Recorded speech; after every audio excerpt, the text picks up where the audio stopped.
Buenos días. Situación de la economía y las finanzas estatales. De esto vamos a hablar en República.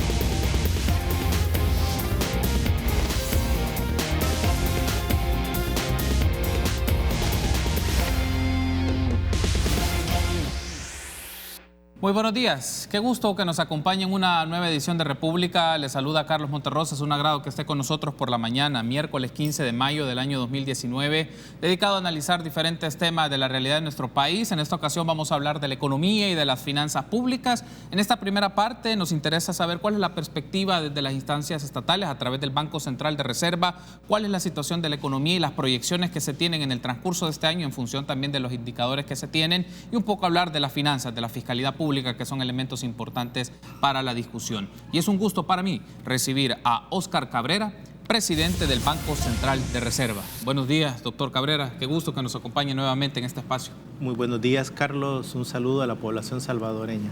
Bueno, gracias por tomar la invitación. Vamos de lleno entonces con esta entrevista. Uno de los asuntos que teníamos pendiente de platicar ya hace unas semanas atrás, a mediados de abril, tanto usted como el ministro de Hacienda, Nelson Fuentes, se reunieron con la misión del artículo 4 para El Salvador del Fondo Monetario Internacional, así como con otros funcionarios de dicho instituto. En concreto, doctor Cabrera, ¿cuál fue el contenido de esta reunión?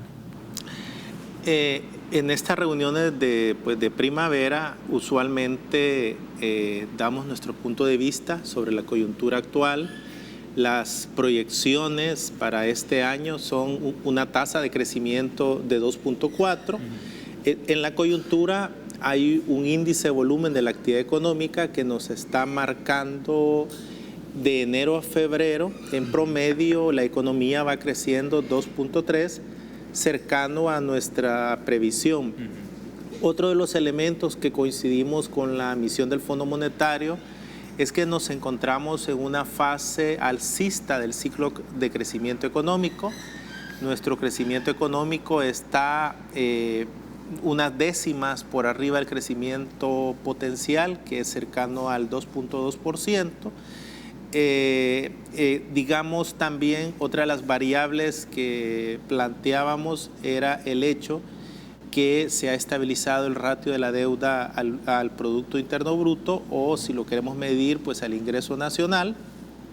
También estamos teniendo superávit primarios, ¿verdad? Entonces, esto lo que nos está diciendo es que la consolidación fiscal a lo largo de este gobierno ha continuado, y obviamente se va a legar a la próxima administración pues unas finanzas públicas más sostenibles y pues un crecimiento económico mucho mayor. También conversábamos de los efectos que está teniendo la política de diversificación y transformación productiva. Ellos coinciden en el hecho que se ha dado o se está sucediendo el cambio estructural en la economía.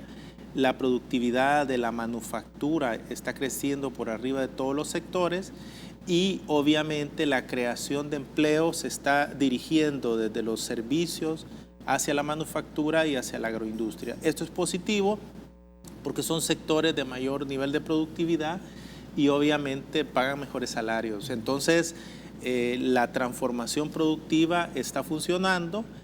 Estadísticas del Observatorio de la Complejidad Económica nos dicen que El Salvador en los últimos años ha mejorado el componente tecnológico de sus exportaciones.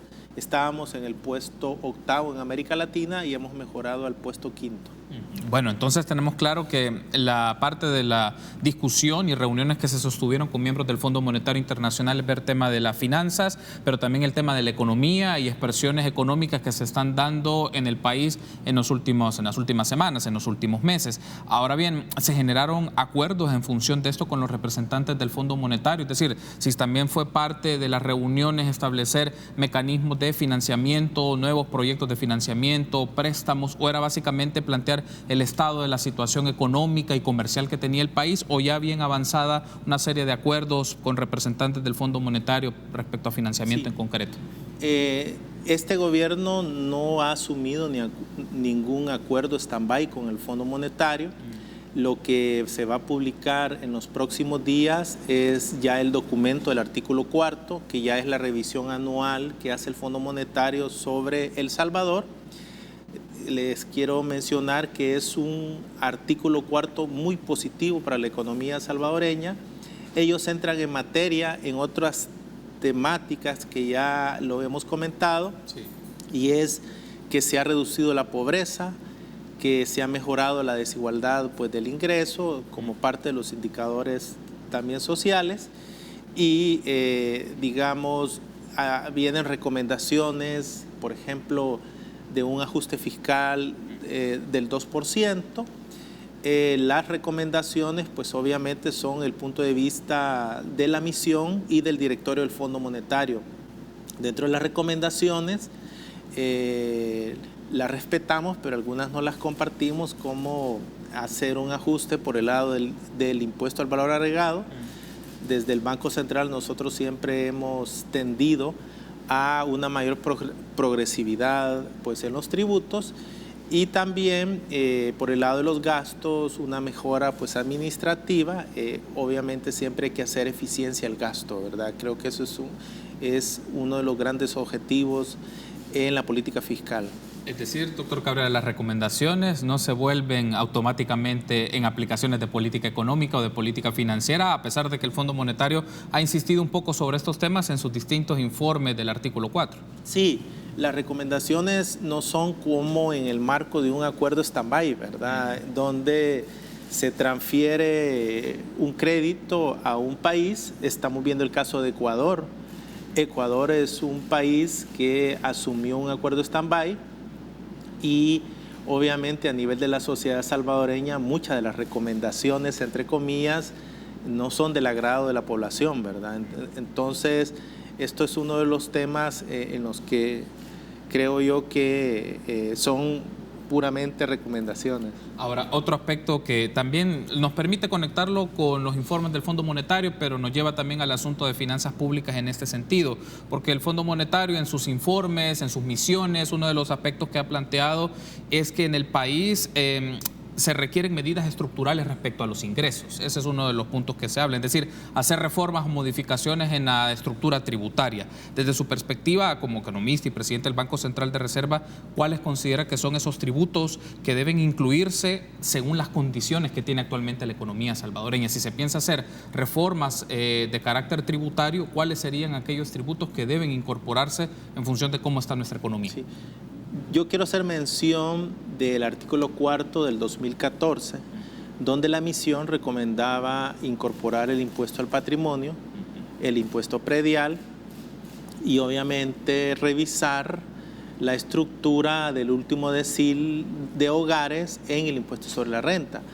Esta postura ya no aparece en los artículos cuartos posteriores, ¿verdad? Sino que la recomendación principal es suban el IVA 2 puntos.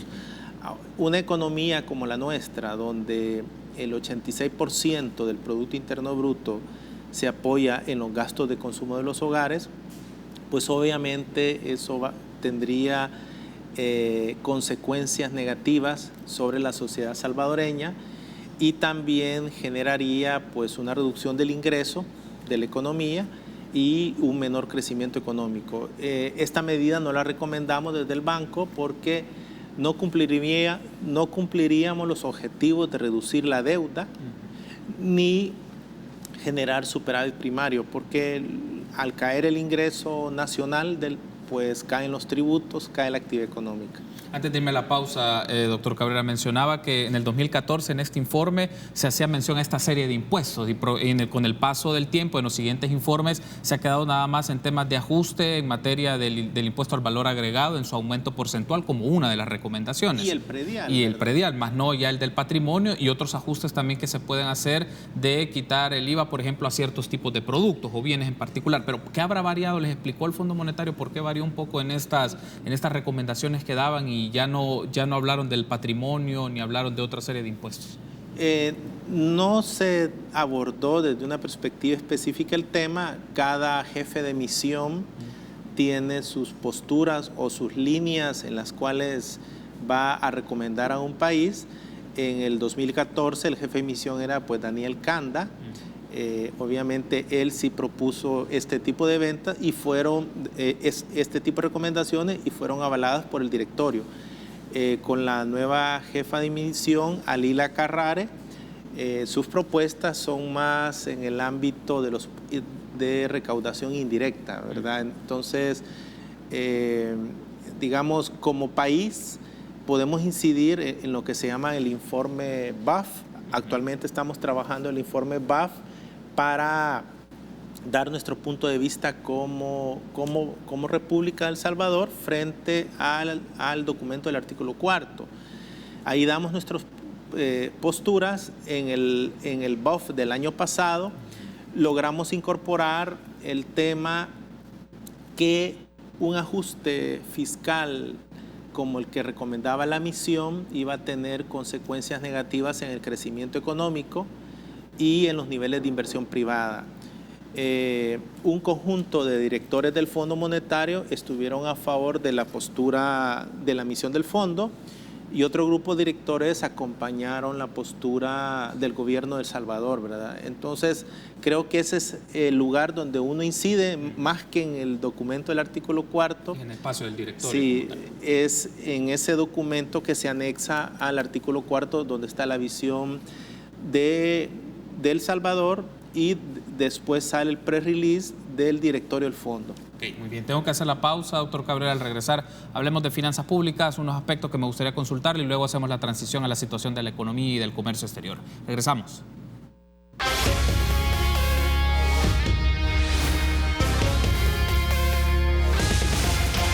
Seguimos platicando con Óscar Cabrera, presidente del Banco Central de Reserva. Tocamos los temas de la situación económica y de las finanzas públicas. Antes de hablar ya del comercio exterior y de las proyecciones y estimaciones económicas y los indicadores que tiene el Banco Central, mantener un poco el tema de las finanzas y la fiscalidad, doctor Cabrera, por lo siguiente. Usted mencionó en una entrevista con Alberto Arena ya hace algunas semanas en Focus, que se transmite también en el Canal 33, que la tasa de tributación efectiva de las empresas en 2016 fue del 2.5%, mientras que para los asalariados su renta es más del 11%, es decir, están pagando más los asalariados versus las empresas.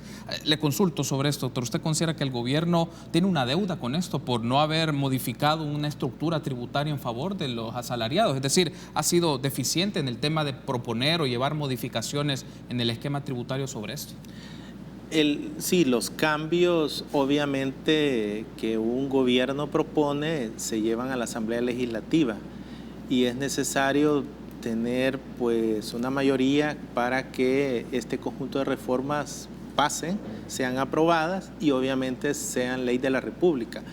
Esto ha sido muy difícil pues en nuestra gestión y obviamente también para una de las recomendaciones del Fondo Monetario que yo creo que es muy importante. Primero es la factura electrónica, segundo es pues obviamente ir eliminando esos resquicios en los que las empresas puedan, digamos, tener muchas exenciones respecto a lo que usted planteaba, que es la tasa de tributación efectiva. ¿Cómo es posible que la tasa de tributación efectiva de una empresa sea de 2.12 y de los hogares ande alrededor del 11%? Entonces hay algo que no está funcionando en la tributación y no está cumpliendo uno de los objetivos de la política tributaria, que es la equidad, ¿verdad? Entonces aquí hay un reto para los futuros gobiernos en el sentido de ir modificando esta dinámica de una tributación muy regresiva y obviamente 2/3 partes de la recaudación tributaria son impuestos indirectos, ¿verdad? Entonces, si lo que consideramos es una política fiscal con equidad, creo que todavía no las estamos cumpliendo. Muchos pudieran argumentar, bueno, es que nuestra estructura económica se basa en el consumo. No, todas las economías del mundo, casi el 60% de su PIB se basa en el consumo. pero tenemos economías donde su tributación tiende más a ser progresiva, es decir, los hogares y las empresas que más ingresos y riqueza tienen, pues sean los que más tributan, ¿verdad? Eso es quizás un objetivo que hay que contribuir. Me mencionaba que esto evidentemente pasa por el escenario de la Asamblea Legislativa, porque es la instancia donde se toman decisiones e implican reformas a marcos legales, pero desde el lado del órgano ejecutivo tampoco se ha visto como una propuesta específica de hacer modificaciones concretas a este esquema tributario. Es decir, más bien el debate que se ha llevado es más exenciones fiscales a las empresas. Entonces, ¿qué ha ocurrido ahí? Ahora, desde el Banco Central, sí, nosotros hemos planteado y venimos insistiendo desde 2014 en la necesidad de una tributación que cumpla los principios de equidad, ¿verdad? Ahora, hay un aspecto acá que quiero aprovechar porque en pantalla va a aparecer unas declaraciones que nos brindó Jorge Arriaza, director ejecutivo de la ASI, que nos acompañó hace unas semanas sobre el tema de los impuestos. ¿Cuál es la postura que ellos tienen al respecto? Y me gustaría tener una reacción sobre ello, doctor Cabrera. Veamos. La única forma de hacer crecer la economía es reducir los impuestos. Al menos no poner más impuestos de los que ya están gravando y afectando el desarrollo de las empresas. Y cuando digo poner menos impuestos, para que no se interprete mal, no quiere decir reducir los que ya están en función de tradicionalmente venían desarrollándose, sino que toda esa carga adicional de casi 24, 25 impuestos nuevos que colocó el FMLN y los últimos gobiernos a la economía del país. Bueno, entonces ahí teníamos las declaraciones del director ejecutivo de la ASI. Me gustaría tener una reacción sobre esto. ¿Usted comparte esta declaración en el sentido que a mayor crecimiento económico se genera con menos impuestos o tener la menor cantidad de impuestos? Y mencionan que el gobierno actual implementó una cantidad, habla ya de una veintena de impuestos ejecutados. ¿Usted comparte este criterio? Sí, nosotros desde el Banco Central, cuando opinamos es con datos efectivos. Hemos mencionado que 2/3 partes de la recaudación del impuesto es basado a impuestos indirectos, es impuesto al consumo, ¿verdad? Segundo, la tasa de tributación efectiva para las empresas es muy baja, es 2.11. Esos son los datos efectivos que disponemos. Ahora, hay otra vía para crecer, ¿verdad? Y es la siguiente, que la política fiscal apoye el crecimiento económico a través del incremento de la inversión pública, a través del incremento del gasto, y eso va a generar más recaudación. Ahora, ese es otro mecanismo indirecto de cómo, digamos, recaudar mucho más, pero no hay que dejar de lado el gran objetivo de la política fiscal, y es mantener la equidad fiscal, ¿verdad? Ahora, dentro de las declaraciones hay una confusión, hablan de casi 22 impuestos, hay una confusión ahí entre impuestos y tasas, pero ese tema creo que es más competencia del Ministerio de Hacienda. Ahora hagamos la transición entonces, doctor Cabrera, ya teniendo su reacción sobre esto, sobre el comercio exterior. Y también quiero pedir a producción nos pone en pantalla unos datos sobre las exportaciones al primer trimestre del 2019, que es un gráfico elaborado por el Banco Central de Reserva. Y ahí nos presenta unos datos. El Salvador exportó 1.466.3 millones de dólares en el primer trimestre del 2019. En ese sentido, doctor Cabrera, ¿cuáles han sido los sectores más representativos en esta dinámica de las exportaciones del país? Es decir, ¿cuáles son aquellos rubros que más se han posicionado y visibilizado versus también aquellos que en el campo de las importaciones también han dado un flujo al comercio internacional? Sí, primero hay que destacar a la industria manufacturera. De los 1.466 millones, la industria manufacturera exportó 1.132 millones. Le sigue la agricultura con 51.2 millones y dentro de la agricultura creo que es conveniente destacar que el café oro se exportó 31.8 millones, es decir, crece en valor un 6.6% más, no así en el resto de productos que disminuye. la industria manufacturera representa dentro de las exportaciones totales aproximadamente un 96% de las exportaciones, ¿verdad? O sea, estamos teniendo un cambio estructural y se refleja en que nuestras exportaciones son más manufactureras, sí, ¿verdad? Esa es entonces la claridad de cómo, que usted ha insistido, la transición que se hace en esta matriz de producción en el país, en el cual el tema de servicios, si bien fue o ha sido importante en las últimas décadas, pero se está haciendo la transición al tema de manufacturas. ¿Esto que implica un poco? Que las empresas están invirtiendo más en tecnología, en innovación, o también un poco que la dinámica comercial a nivel internacional nos está llevando a posicionar el tema de manufacturas en concreto en esta franja, en estos países. Yo creo que también ha sido hoy tenemos políticas públicas mucho más claras, mucho más concretas. La política de transformación productiva, con el apoyo de Proesa, atrae empresas que se localizan en la manufactura. Y un ejemplo de ello es que han entrado 1.800 millones de inversión extranjera directa, de los cuales más del 90% han ido a la manufactura. También vemos cómo el crédito hacia la industria manufacturera crece a tasas muy elevadas, de 2 dígitos, y la historia económica reciente nos plantea que los países que más crecen son los países que tienen sectores manufactureros más grandes dentro del Producto Interno Bruto. Y es algo que no es de la noche a la mañana, es un proceso. Nosotros hemos empezado en el 2014 y obviamente hay que continuar trabajando por esa política pública. Aunque, volviendo a las exportaciones, de enero a marzo ha caído menos 1.1%, y esto se explica sobre todo por una caída en las exportaciones de maquila, que es un menos 0.4%, y si lo vemos dentro de los principales socios comerciales, ¿qué mercados están explicando la caída de menos 1.1%? Vemos que nuestro principal socio comercial, los Estados Unidos, tenemos una tasa de caída de menos 2.7%. Otro de nuestros socios que ha incidido a nivel del comercio intracentroamericano es Nicaragua.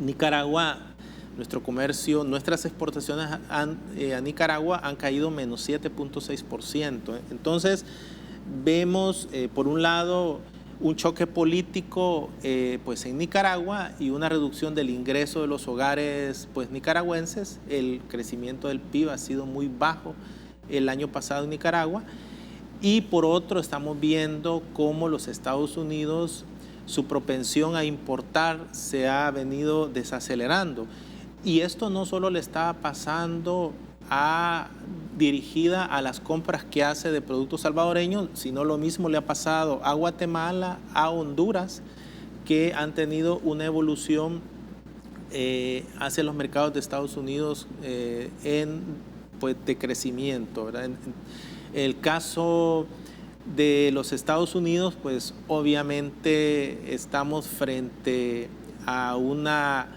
que ya no considero que sea simplemente una guerra comercial, ¿verdad?, entre los Estados Unidos y China, sino que esto va más allá de un simple déficit comercial que tiene los Estados Unidos respecto a China, sino que aquí es una carrera por quién es el líder pues a nivel mundial.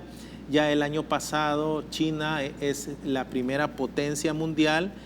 Si calculamos el Producto Interno Bruto en paridad de poder adquisitivo, ya China ha desbancado a los Estados Unidos de América, y estamos ya en una guerra termonuclear, ¿verdad?, en la quién va a ser el líder para los próximos años. Tengo que hacer la pausa, doctor Cabrera, pero me gustaría que ampliemos esta última idea que usted ha mencionado. ¿Qué le significa a El Salvador establecer, por ejemplo, una relación comercial estratégica con Estados Unidos, que la tiene por años, evidentemente, y es uno de sus socios principales, pero también con China? ¿Qué implica en la lectura comercial, en la lectura de política económica, este vínculo con estos países? Regresamos en instantes.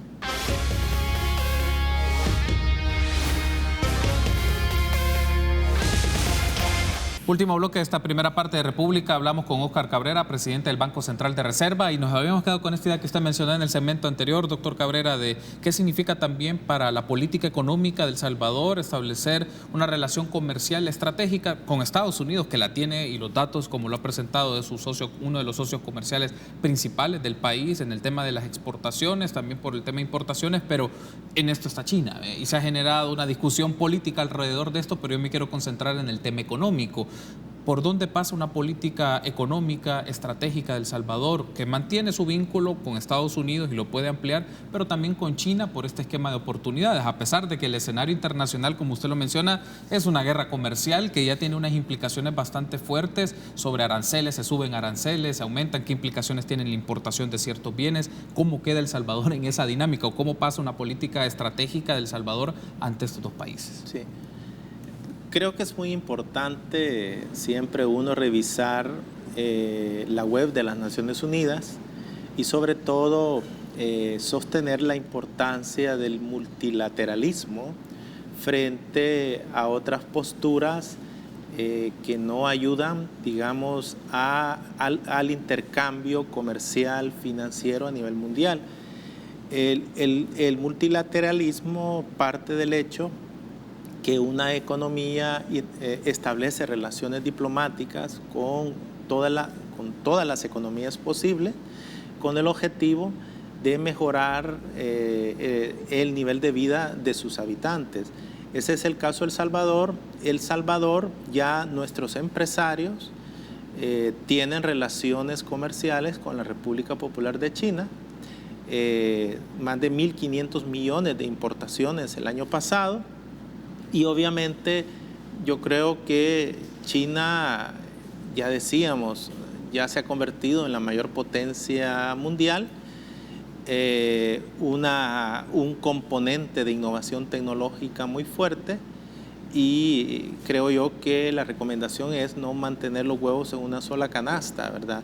Y creo que aquí el interés de la sociedad salvadoreña debe de primar a otro tipo de intereses de naturaleza geopolítico o geoestratégico. Acá lo que queremos es que atraer empresas que se localicen en El Salvador de diferentes partes del mundo, que generen empleos de calidad, que haya transferencia tecnológica, pero que esta transferencia tecnológica no vaya atada a un interés de un país por incidir sobre la política exterior o sobre la política económica. Creo que eso ya no es multilateralismo y pues obviamente creo que hay que continuar trabajando por esta vía. Ese es un punto relevante porque la discusión también se combina la política exterior con la política económica, y el problema es tener un reduccionismo que se puede ver en nociones o en ideas de que no vamos a morder la mano que nos da de comer. Es decir, cómo lo pensamos en materia económica y comercial, tener esta lectura multilateral de que hay otros países y naciones con los cuales se pueden tener un comercio estratégico, pero también se pueden tener una política exterior de respeto en función de las reglas que hay a nivel multilateral. Sí. No, y en mi hoja web personal yo presenté un estudio de cómo los salvadoreños están aportando a la economía norteamericana, cómo los salvadoreños pagan sus impuestos a través de su empleo, cómo los salvadoreños están aportando al Producto Interno Bruto de los Estados Unidos de América, y obviamente bajo el marco de aportar a la riqueza de esta nación, y creo yo que eso es lo que tiene que primar, ¿verdad? Una relación de iguales, una relación de respeto. Ahora, hay otro asunto que no quiero pasar por alto porque tiene que ver con el comercio exterior, pero más en la región centroamericana. Doctor Cabrera, el gobierno a través del Ministerio de Economía está en fase de negociaciones para incorporarse a la Unión Aduanera junto a Guatemala y Honduras, pero le consulto esto porque es estratégico para el comercio exterior y el Banco Central lleva registro de toda esta serie de datos. ¿Qué condiciones le significa tener al país para incorporarse de una manera favorable a la Unión Aduanera? Sí. Yo creo que desde que se creó el mercado común centroamericano, muchos salvadoreños siempre hemos tenido ese sueño de ver que no hay fronteras entre las regiones, entre la región centroamericana. Y el simple hecho que se establezca una unión aduanera, que es la primera etapa de un proceso de integración económica, que no la hemos podido conseguir. ¿Por qué? Porque en lugar de continuar trabajando hacia la integración centroamericana, trabajamos en firmar tratados de libre comercio a diestra y a siniestra, cuando nuestro objetivo era fortalecer el mercado centroamericano. El impacto que va a tener esta unión aduanera es muy positivo. Hay estimaciones que ha hecho CEPAL, Banco Central, que en el escenario pasivo va a generar 5 décimas en el crecimiento económico, y en el escenario activo hasta puede generar 1.2 décimas en el crecimiento económico. No se diga en cuanto a la recaudación tributaria, que eso yo creo que es un interés mezquino solo estar pensando en la tributación, sí. Sino que lo que interesa es la reducción de los costos de transporte, de los costos de transacción, y que las empresas, pues ante la reducción de sus costos, sean más eficientes, se genere empleo. Entonces, sí es un tema que estamos apoyando ampliamente, lo que es la unión aduanera, y obviamente esperamos que otros países se vayan sumando cuando vean que los efectos son beneficiosos, como es el caso de Nicaragua, que está de observador, el caso de Costa Rica y sucesivamente el resto de países, Panamá, República Dominicana. Ahora, otro asunto, y que tiene que ver con esto de la unión aduanera, porque las condiciones con las cuales un país se inserta a esta dinámica. Voy a pedir a producción nos pone en pantalla unos tweets de Marvin Melgar, presidente de Coexport, en donde ha dado unas declaraciones, ha dado su posicionamiento sobre lo ocurrido estos últimos días en las aduanas. Menciona sobre el caso de la Declaración Única Centroamericana. Desde que la DUCA entró en vigencia, colapsó el comercio exterior centroamericano por fallas en el sistema, lo que ha impedido el tránsito de importaciones y exportaciones de El Salvador hacia la región, poniendo en grave crisis a las industrias y sus empleos. Dentro de los inconvenientes ocasionados por la implementación de la DUCA, además de retrasos elevados y elevados costos, se encuentra el desabastecimiento del mercado, el incumplimiento de contratos, la falla de marcas, la insatisfacción del cliente y la pérdida de empleos, etcétera. Esa es la postura que tiene el presidente de Coexport en función de lo que ha ocurrido, doctor Cabrera, pero le consulto cuáles resultarían algunas consecuencias para el comercio exterior de este tipo de situaciones o inconvenientes que se han dado. Ya hemos tenido al director de aduanas y nos ha dado una explicación que ya se tienen mecanismos de contingencia a través del sistema de integración centroamericana, pero del ala económica, de la SIECA. Pero pensándolo más en lectura de comercio exterior, doctor Cabrera, ¿qué significa o qué consecuencias deriva de estas apreciaciones que tiene el presidente de Coexport? Y si también son apreciaciones que son puntuales, sustentadas, o pueden ser también especulativas, porque en función de los datos que también ellos puedan recopilar. Sí. Digamos que el Banco Central ha estado analizando cuáles son los efectos que ha producido la implementación, pues, de la DUCA. Dentro de los efectos que nosotros hemos estimado, coincidimos, un retraso en la entrega y en la recepción de mercancías, pérdidas de productos perecederos, bloqueo o paralización en el tránsito de mercancía y posible incremento de este en las próximas semanas. Al evaluar las transacciones diarias del mes de mayo del año anterior, acordémonos que aquí hay que coger los datos que voy a dar con cautela porque hay un componente estacional en las cifras. Okay. Nosotros hemos estimado que los impactos podrían rondar alrededor de 17 millones diarios para las exportaciones y 33 millones para las importaciones salvadoreñas. Hemos hecho estimaciones para toda la región centroamericana y los impactos ascienden aproximadamente 411 millones de dólares. Ahora, ¿qué rol juega el Banco Central en esto? Sí. Y creo que ahí, para que la población tenga muy claro, el Banco Central tiene el Centro de Trámites de Exportación e Importación.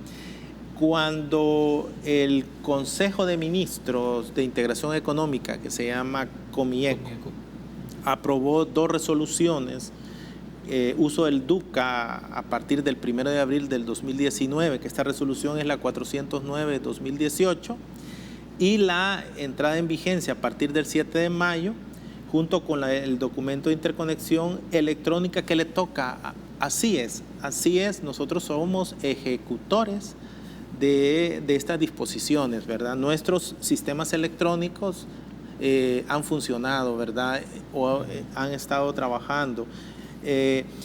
Cuando se dio este inconveniente, pues el Banco Central adoptó un plan de contingencia, no tanto para CIEX, sino que para apoyar la continuidad del negocio, para dar soporte a la Dirección General de Aduana, a SIECA, a las aduanas de la región y a todas las ventanillas homólogas de la región centroamericana, a fin que restableciéramos los servicios y disminuir los impactos que ya he citado, ¿verdad? Entonces, CIEX es una ventanilla de exportaciones y de importaciones, y obviamente nosotros estamos apoyando para que se restablezca ya el comercio, pues, de mercancías. Debo finalizar la entrevista, doctor Cabrera, pero antes de cerrarla le consulto lo siguiente, dado que ya está en etapa de transición, de cambio de gobierno el próximo 1 de junio, ¿Óscar Cabrera continuaría al frente del Banco Central de Reserva en el próximo gobierno? No, yo me retiro del Banco Central, pues yo agradezco la confianza del presidente Salvador Sánchez Serén durante su gestión. Aparte de eso, yo he sido funcionario de carrera del banco por 30 años, me retiro y paso a la academia, y desde la academia también voy a estar aportando mis investigaciones para generar políticas públicas más inclusivas, para generar empleo digno y obviamente para ver, digamos, el análisis del sector financiero, mejorar la competencia en el sector financiero. Perfecto, doctor Cabrera. Quiero darle las gracias por haberme acompañado y la invitación está hecha, que nos acompañe, bueno, como analista económico en estos paneles que discutimos la situación financiera, la situación comercial y de las finanzas públicas. Nos gustaría mucho que nos acompañe ya en esa faceta, en ese rol de analista de temas económicos y experto en temas económicos. Pues con todo gusto, Carlos. Yo siempre voy a continuar aportando desde mi especialidad a la sociedad salvadoreña. Perfecto, gracias por haberme acompañado, doctor Cabrera. Tenemos que hacer una pausa. Continuamos con más entrevistas.